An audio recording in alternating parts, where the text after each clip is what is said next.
Hey guys, Faith here. I'm doing another update.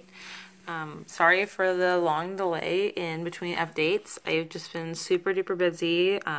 This is June 2017 and oh my gosh, every single day up until like today probably I have been doing something. Today is June 7th, 16th? 17th. I think today is June 17th. So like for the last 17 days I've been super busy. I'm not pregnant. I am actually on cycle day 20 or 21 right now. So I just ovulated, I'm on cycle day 20 because I just ovulated yesterday. And I always ovulate on cycle day 19. Basically, I'm getting kind of like to the point where I'm a little fed up with nothing really being done for me with my doctors. I love my doctors. I have 2 naturopaths that I see because I'm trying to switch over to just the one, but I still see the other one just because I've seen her for so long and I've developed a relationship with her. And eventually I will probably stop seeing her, but I still am kind of like wrapping up some stuff with her because we're doing blood work and things like that. But I just wish that my doctors would do some imaging on me because I'm pretty sure I have endometriosis or something going on because just the symptoms I've been having and I'm not getting pregnant even though I'm ovulating and I think I do have a luteal phase defect, which I know can be part of my PCOS, but it just seems like there's something else going on because I never really had these problems before I had my daughter. I had irregular cycles, but not the same issues I'm having now.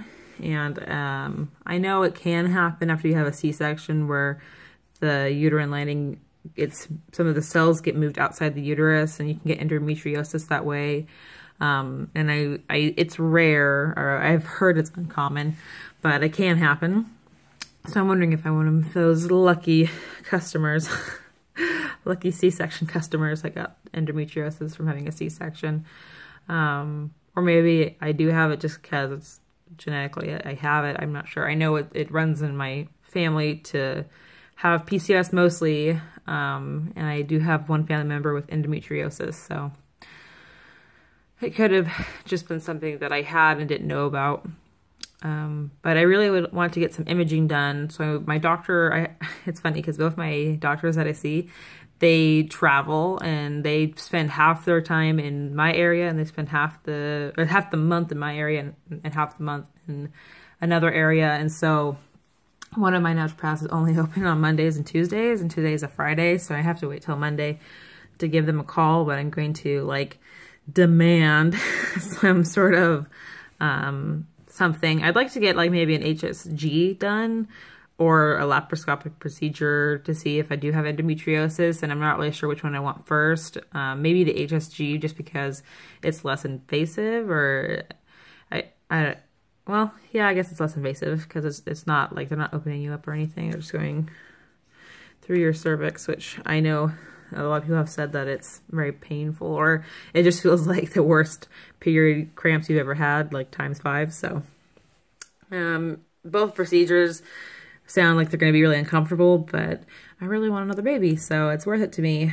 My daughter is now almost 19 months old, so we have 5 more months before she's 2 years old, and I really wanted to be pregnant before she's 2 years old, and so we still have time, but it's like I can just feel in my guts that if something hasn't happened yet, it might not happen in the next 5 months. Just, I don't know, maybe that's not or maybe that's illogical, but it just sucks. I'm sure anybody who's watching this that has gone through infertility knows how much it sucks to not have your body work the way it's supposed to.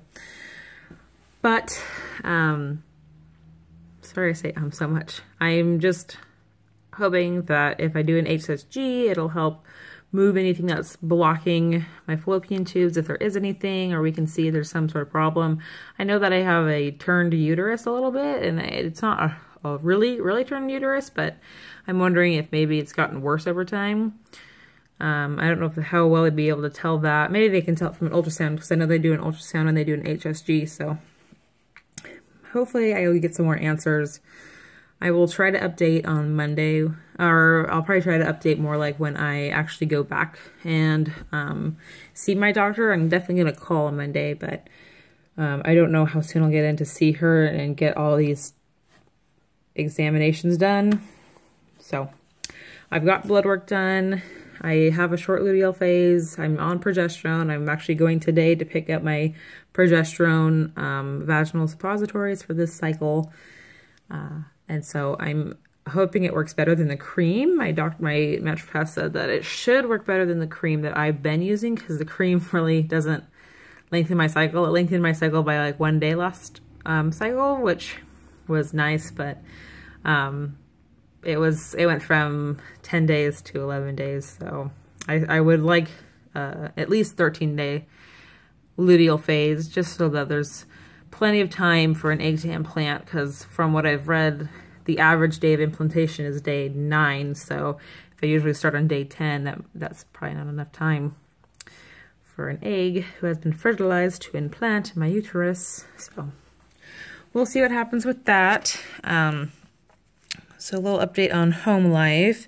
I'm actually going to be starting working like a normal day job, because my husband lost his job and he's getting another one. He's actually out at an interview right now, but just financially, we both need to be working right now. So that I know is going to make things harder, because it's probably going to add stress to everything, and I won't be able to be home with my daughter, and that stresses me out a little bit. So now we kind of have more problems, because if we're working opposite schedules, I don't know if we're going to get a chance to do the deed like we are able to now with me being home all the time. But hopefully this is more of a temporary thing, and I'd like to, I mean, I really like being a stay-at-home mom. I'm a stay-at-home mom who's self-employed, so I'm not not working, but my being a doula isn't really bringing in the money we need right now, so I'm going to have to, or I already have gotten a normal day job. So I'm excited to start it. It's a really cool job. Well, yeah, so I think I'm going to be working with kids, which is awesome, because that's way better than working with adults. I'd much rather work with a bunch of kids. So yeah, that's basically it for the update. I think next cycle I'm going to be trying some different supplements. I'm going to be doing my Vitex probably all month long. I might actually try soy instead. Let me back up. I know for sure I'm going to be doing my maca, and I might be trying, there's a couple different things, and I don't even know. One of them starts with T and one of them starts with S, and I just was reading about it on naturalfertilityinfo.com, and I'm going to be taking both of those. So I will be taking maca and then those two things, and then I might do soy isoflavones, or I might do Vitex. I'm not 100% sure, because they counteract each other, so I can't take both at the same time. I'm just kind of going back and forth in my mind which one I think would be more effective, because I don't know. I think I messed up by taking too much of the soy isoflavones. I think what I should have done is started out small, but I was super duper excited and really thought I was going to get pregnant the first try, because I've read that so much. So I took way more than somebody just starting out should, and I think that messed me up. And I'm kind of kicking myself in the butt for that. But if I do start taking the soy, or if I do take it again next cycle, because I didn't take it this cycle, I will be probably just taking 100 milligrams instead of, I think I took 250 the first cycle, which is, I know, bad. Don't yell at me. So that's what's going on next cycle, and I will keep you guys updated. If I get an HSG done, I've heard of people getting pregnant after that, just because it kind of flushes everything out, and I'm really hoping that will work. But if not, on to the cycle. Who knows how long? Who's counting? I've had many cycles, and I just kind of have not worried about it so much. All right, guys, enjoy your days, and I'll be updating soon. Bye.